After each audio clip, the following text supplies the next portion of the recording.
about to redo some headlights on, what is this, a 2007 Mazda CX. You can see these headlights are really, really bad. So basically the process, we're gonna sand them down, grind all this old dirt, oxidation, grime off of them, sand them down nice.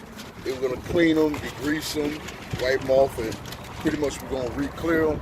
So I'm gonna break it down step by step. This is the only way, or the right way, to do headlights to make them last. You get a couple of years at least, if not longer. This depends on the environment you live in. Eddie, you have a call in 210. Eddie,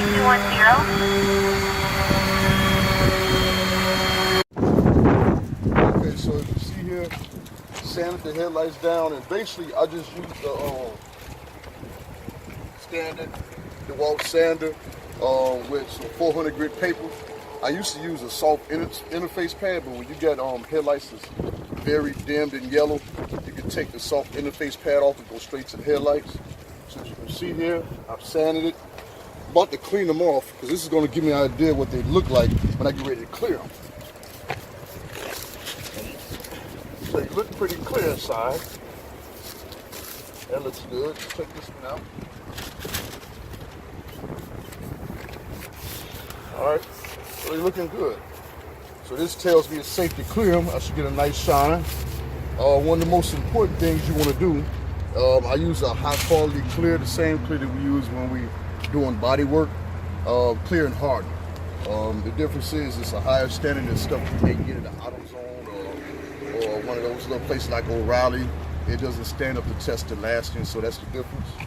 Alright, so I'll see you in a second. I'm about to set the clear gun up and see how they come out. I'm about to put the clear on. Anybody who may ask you what type of spray is this, is an older Accu-Spray, 3M gun, HDLP turbine system.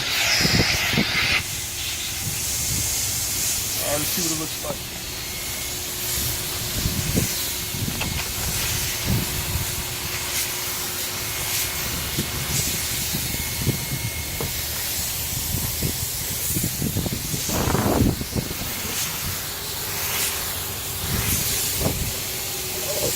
Look pretty good. First coat. You really only need one. If you want, you can put two on top. It clears kind of thick.